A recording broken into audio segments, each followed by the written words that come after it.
If cursing is a sign of intelligence, then these two are brilliant.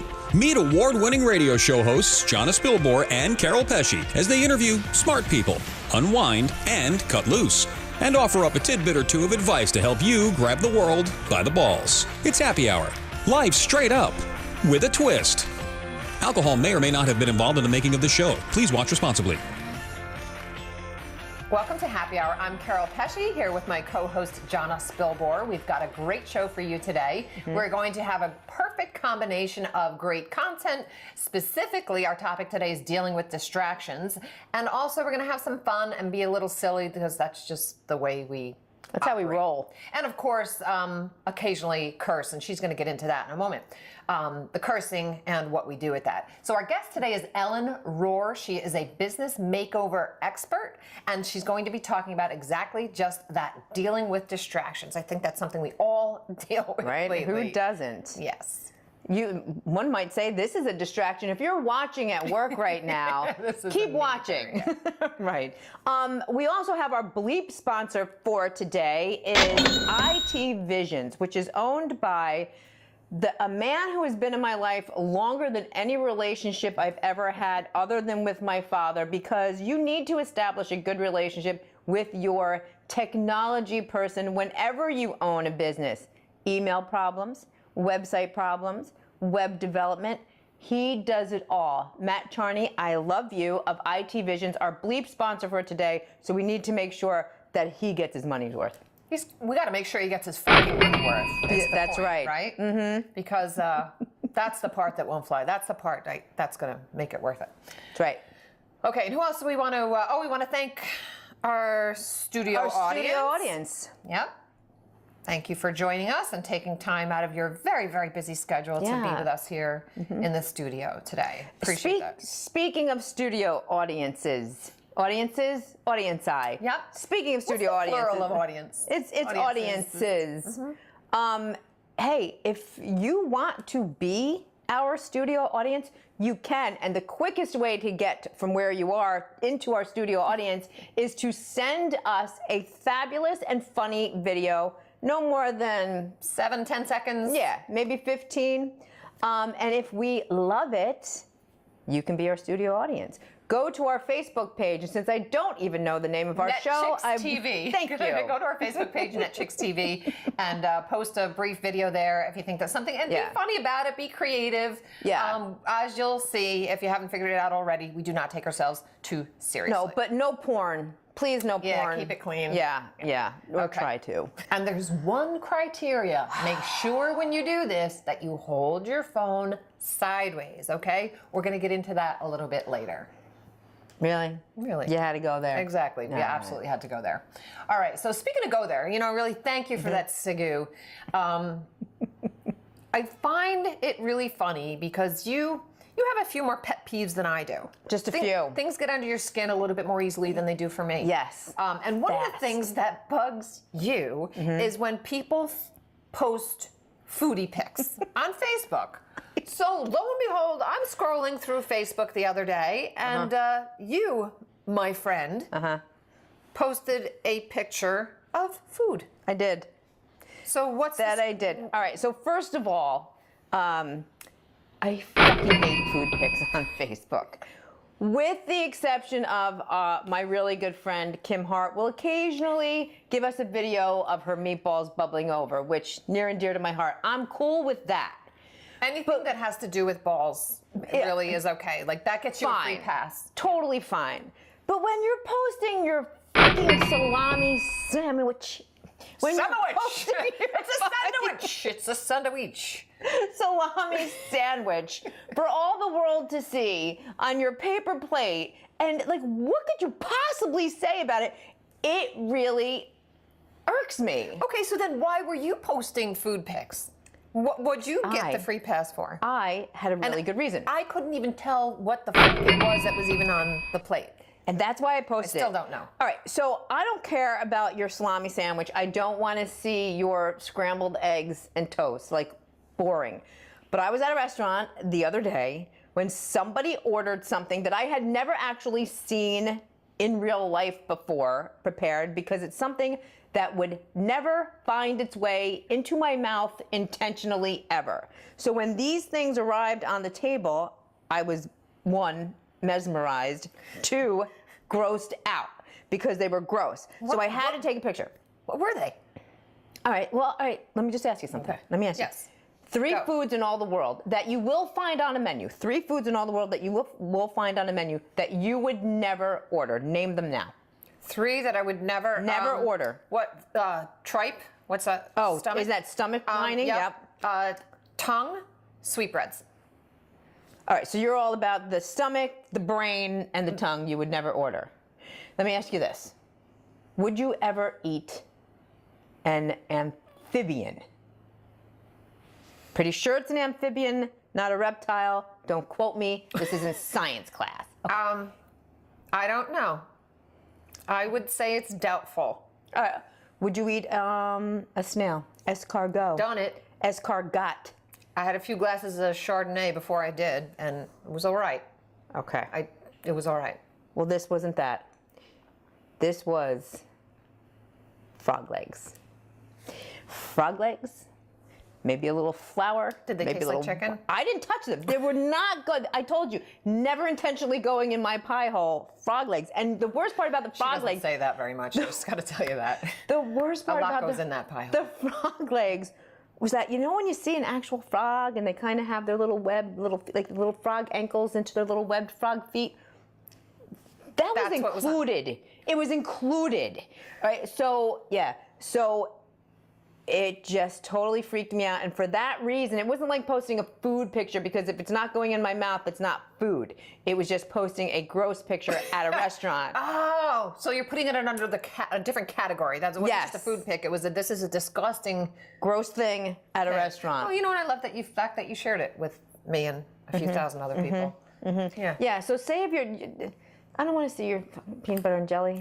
I don't care. Right? I don't care. I care about you. I don't care about your TV dinner. Yeah, which is true. You are a really caring, compassionate person, Yeah. unless you post food pics.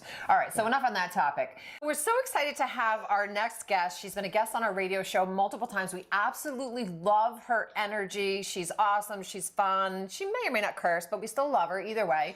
Her name is Ellen Rohr, and she is a business makeover expert. And today we are going to be talking about...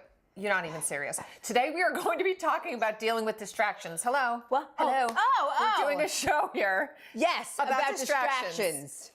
Put that down. Oh, okay. Put that down. All right. So, Ellen, welcome to our show. We're so excited to have you with us. Hey, I love you guys. It's so great to be here. Okay, let's talk about distractions. And I can see that focus may be a challenge for the two of you. Yeah. 2, 1. Two. For One. sure. Okay, just with one. Well, it is for me. I'm like the least likely person to talk about distractions. I'm definitely a shiny objects girl. And my encouragement today is that with a couple of techniques, I have been able to dial it in just a little bit to make some really cool things happen in my life. I grew a franchise from 0 to 47 locations in under 2 years. I've started another franchise, Zoom Drain. Do I look like the president of a drain and sewer company? No, you do not. Well, who knew? Who knew? But along the way, what I realized is that my distractible nature was causing me to fail, to let people down, to miss phone calls, to miss meetings. I didn't like the reputation I was developing. And so along the way, I've learned a couple of tools, a couple of tactics that have helped me get dialed in just enough. And my encouragement is you don't have to become this laser focused person. You just have to dial it in a little bit, and life gets a lot easier, a lot more manageable. So you want to hear my tips? Would love to hear your We tip. would love to hear your tips. Okay, do you write things down in a notebook? Or are you a Post-it kind of person? I'm a Post-it person, for sure. I'm a total notebook girl. You're a notebook girl. Absolutely. Now, the beauty of a notebook is you can shut the notebook, and then it's not shouting at you like Post-its do. So when you put Post-its up, you've got this, like, have you seen the last scene of that movie, A Beautiful Mind, with Russell Crowe. And at the end, there's just like this conspiracy theory thing happening. It's just crazy making, and you look and feel crazy when you have Post-its all over your life. So you might, Jonna, take those Post-its and slap them into the notebook. Oh, now there's an idea. Notebooks to you everywhere. But what I also do with team members is if we don't write stuff down, we can't remember it. And then that's when we go, I told her 100 times to do this. So when my team members need to remember something, if they're not writing, I stop talking. So everybody in our organization has a notebook. Now, it can be an electronic notebook. It can be your phone. Where's my phone? See, already getting distracted. It can be your phone. If someone is fast enough to type on their phone, that's legit. If they use something like Trello or Evernote or notes on their phone, that's fine. But if it isn't written, it isn't real. So one way we reduce distractions throughout our organization is that people write stuff down. Isn't this easy? That's a good one. You know, it's so basic, but, you know, and I think it goes along the lines of that your physical clutter affects your mental clutter. And I think Post-its, while the best of intention to remind you to do something, becomes physical clutter around you. So you can have all those reminders, fine, if you need them, but put them in one place that you can close when you need them off your mind. But in defense of Post-its, number one, they're easily get rid-ofable. So if you have evidence, you're like, whoop, I didn't do that. Or when you have a bunch and you can kind of use them as this is done, this is done, this is done. For you Post-it people out there. You keep telling yourself that, sister. You just keep walking that path. Now, this is where I am with my life anymore. It's an AA meeting. Take what you need and leave the rest. I've got more suggestions. Let's see if I can get you with this one. I think you'll like this one, John. Okay, go for it. Here's another tip.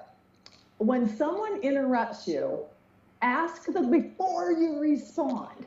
Ask the question, is there anything I can do about this? Just say it in your own head. Is there anything that I can do about this? So if someone comes up to you and says, the UPS guy next door just dropped the box in front of the shop, and goes into like some kind of thing that you may feel compelled to respond to. What I have trained myself to do now is to challenge. Is this involving me in any way? Is there anything I can do about this? And if not, I don't even respond. I smile. You just nod your head and... Yeah. Oh, well. And what it does is it just stops a whole bunch of clutter that you don't need in your life. Now, if there is something to do about it, then the next question is, do I have to do anything right now? So I've just gotten a little more discerning about that knee jerk. Somebody says something and you respond. Says something and you respond. So you've got that going all day long. So someone says to you, you know what? Susie didn't do her checklist last night, so we weren't set up to get things done this morning and yada, yada, yada. Now, Susie reports to you, so yes, that is something that you may need to address, but do you have to address it right now? So the first question, does this involve me? Yeah, it does. It's one of your subordinates. Do I have to do anything about it right now? No, I might just write it down in my notebook, talk to Susie about, and then respond to the person and say, thanks for the heads up, I'll address that with Susie, but you don't have to stop everything to go deal with that. I love that you're saying this, Ellen, because I have become extremely protective of my thoughts and the kinds of conversations I engage in, or if somebody's going to drain my energy, or I don't do multitasking very well, and I'm very aware of that. I crave focus and I work very well under focus. And if somebody's going to take my thoughts and bring them in a whole nother direction, I am very protective of that. It's like my space. We are soul sisters because it gets annoying. And we know, like, you get more disciplined about what you eat because you feel better when you eat well. And you know that you need to exercise, and sometimes you don't want to, but you train yourself to exercise your body. But our mind, for some reason, we think it's okay for it to just run rampant. And a little discipline, I used to hate that word and now I love it. A little discipline is what's required. Just stop, take a breath, think about what your response is going to be. So another tip is, you're going to love this so much. Another tip is when someone says, got a minute. You ever get got a minute? Oh my God, yes. Keryl, got a minute? It's never just a minute. And I've trained myself to do this. This takes some discipline, but I even have a little hand gesture. Maybe, it's like a timeout. Maybe is my response. Give me 5 seconds worth. Maybe, give me 5 seconds worth. And someone says, there is a fire in the break room. Okay. All right, all hands on deck. Let's, go deal with that. But then maybe something is like this. I have this marketing idea. I think if we did this and then we did this, it would be really fantastic. To which I can then respond, great idea. You could put that on the agenda for the marketing meeting. Meetings are awesome because meetings are these like, I know everybody hates meetings because your meetings suck. That's why. Because a meeting is an opportunity to communicate about a focused topic with the right people. So if you save it for the meeting, we're going to meet tomorrow, Tuesday at 10 or whatever, that's our marketing meeting. Would you put that on the marketing meeting agenda? And then you may make your Google calendars available so someone could add that to the marketing meeting, or you might use an electronic list building app like Evernote. We use Trello. Everybody uses Trello at Zoom now. Yeah, with the discipline, yeah, it gets messy, but this allows us to then keep lists and agendas for the meetings so that you don't have to deal with something right this second. Great idea. Can it wait for the meeting? Great. Would you put that on the agenda? Awesome.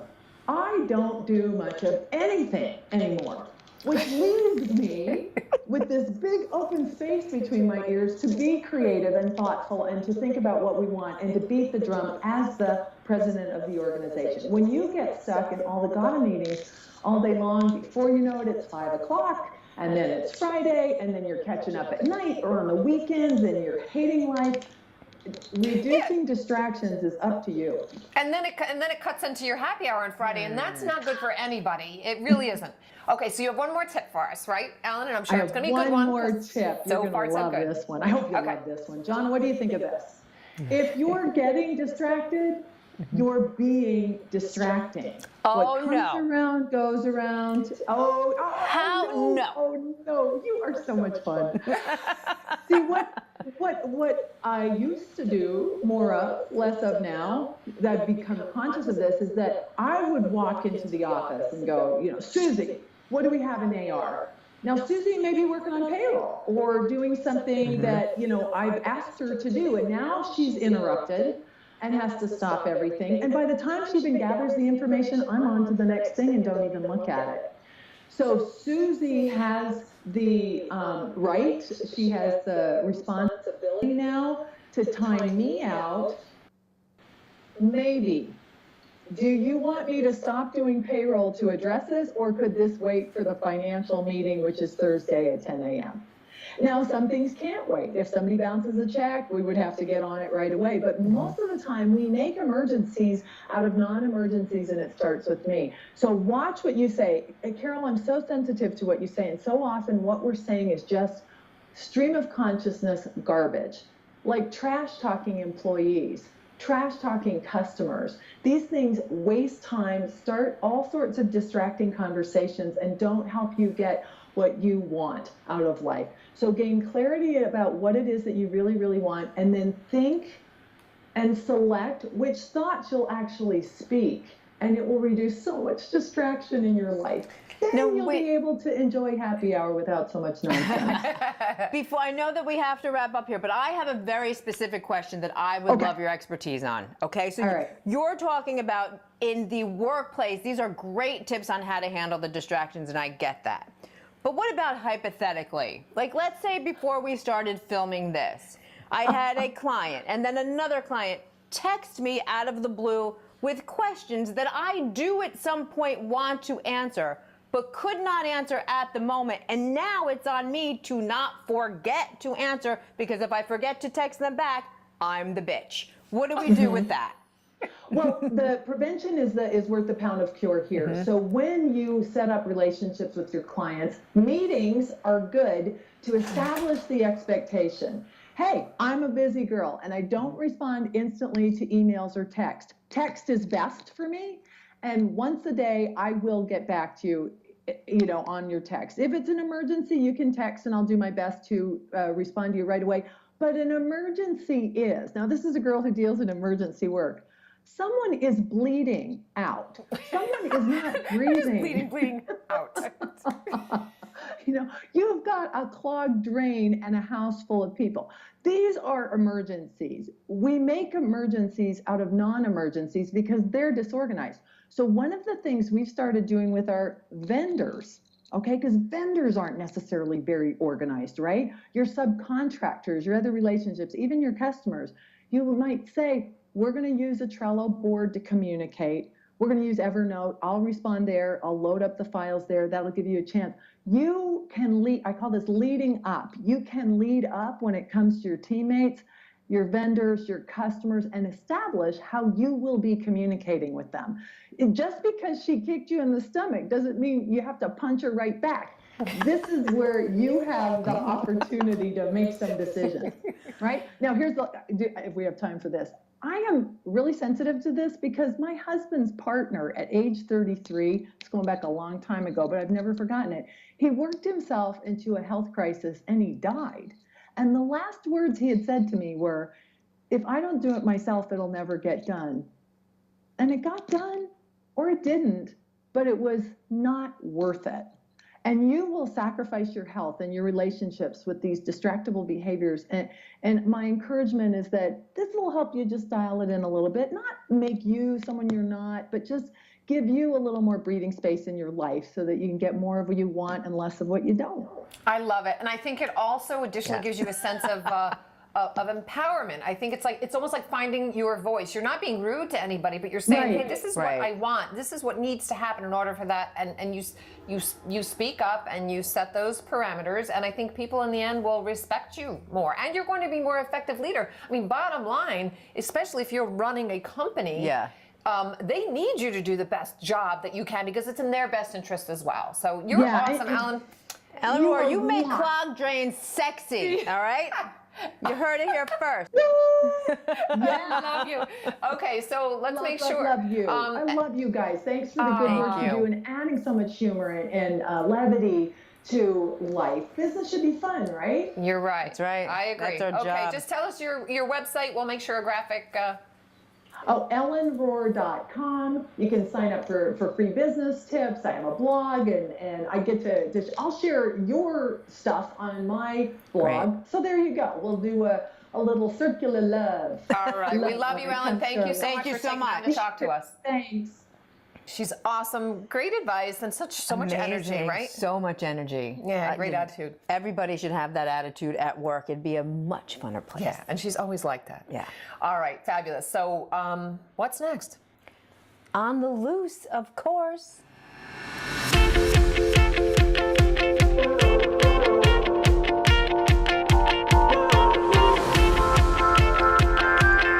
Are we recording? Wait, I think so. Are we on? I don't know.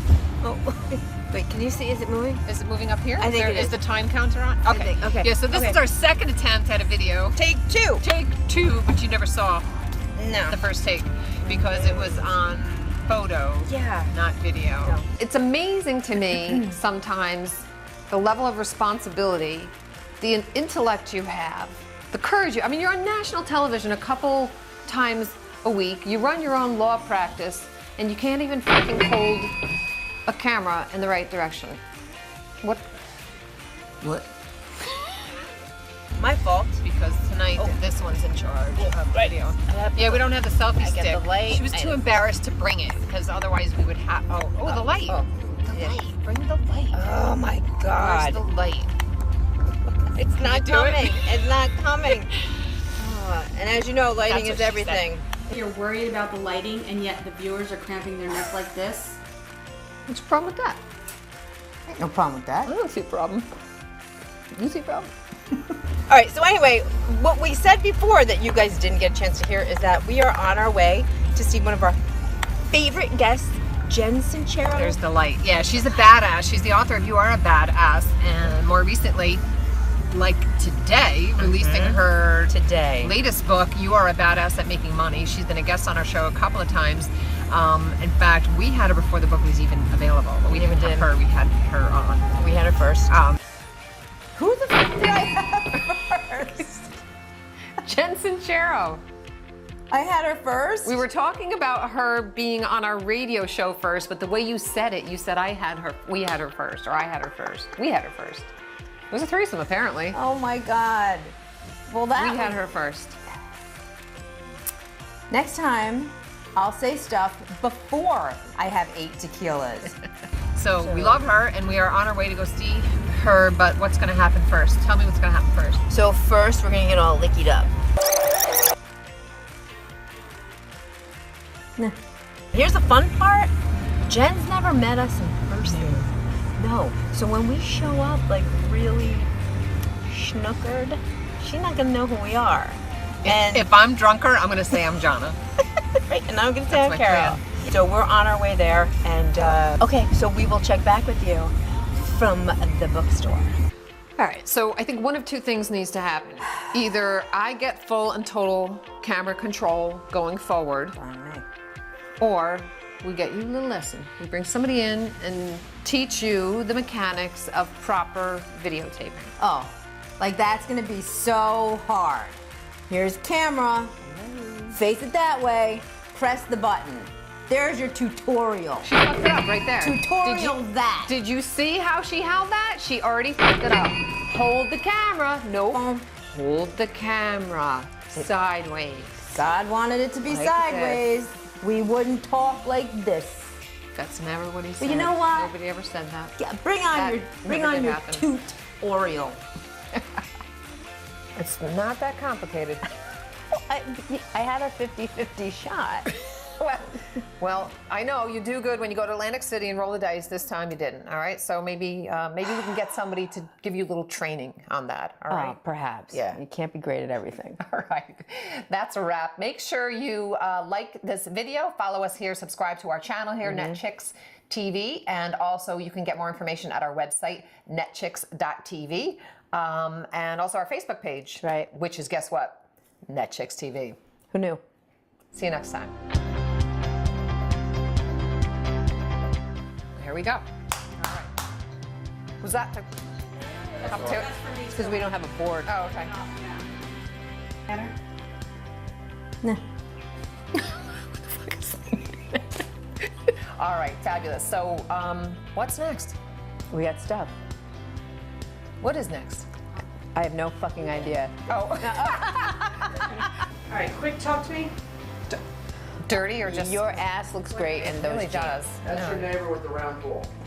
Welcome to Happy Hour. I'm Keryl Pesce here with my co-host Jonna Spilbor. Did you trill your tongue? What's that supposed to do? It loosens up the tongue. Oh, it does. It's probably good for tasting wine There's too. such a thing as a stiff tongue? Mine's not. You don't cut it out, because you know you do workouts with that thing. Jesus Christ. All right. Okay.